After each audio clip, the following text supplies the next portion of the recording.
Good afternoon, this is Neil with Simpler Futures, and today is Monday, May the 8th. Nothing to see here today, I'll tell you. My goodness sakes, we're just sideways in a 20-point S&P range all day today. It was really slow. But that does actually kind of make sense because it's later this week where the news cycle picks up and is pretty active, actually. It's a big news week. We've got CPI Wednesday, PPI Thursday, and GDP Friday, along with the University of Michigan's consumer sentiment number that is a prelim, which makes it a big deal. And while that's going on, we've also got some political stuff going on in the background. There's later this week the speakers to meet with President Biden concerning the debt ceiling. And then there's also this expiration of this Title 42 later this week on Thursday as well. So I anticipate the news cycle to really pick up a little bit later this week and, to have that cause, some volatility.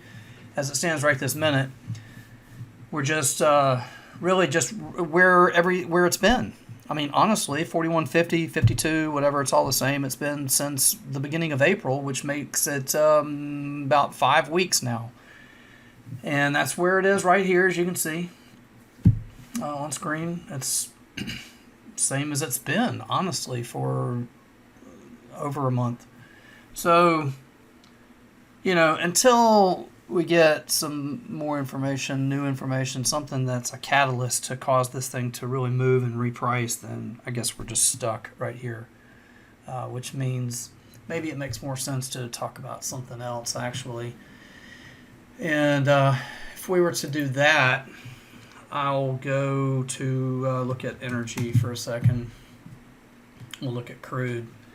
And what happened here a few days ago, a week ago, I guess it was, on that Globex open here where, the price sat down pretty hard on that Globex open, but then reversed very quickly all the way back to the high of the range back at like $68, which makes that low down there, that 63.5 low down there, an excess.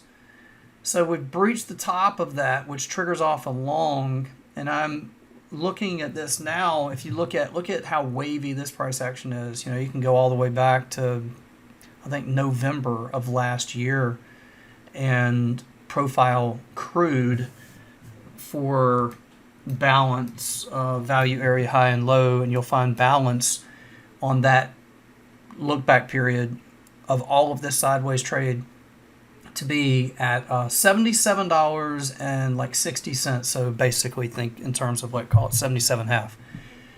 That's where I think it's going, and that would just be the first spot, really. As soon as it can get there, maybe get above it, come back down, sit on it as support, then I'd look for it back in the 80s to take out this high up here. But for right now, this looks like this is a long off of that excess at the bottom that has it, in my opinion, en route to 77.5.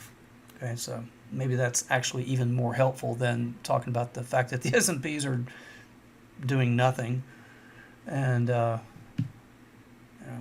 so that's really what I've got on my mind here for tonight. Hope this maybe helps a little bit, even though it's early, yet, and the news cycle really doesn't pick up until Wednesday. But that's when I'll be back with another update. We'll see how things are progressing at that time. Until then, I wish you good trading. Take care. Without simpler trading, I could not have financial independence. This is one of the best investments I ever made in my life. It's helping me find consistency. It's one of the things that won me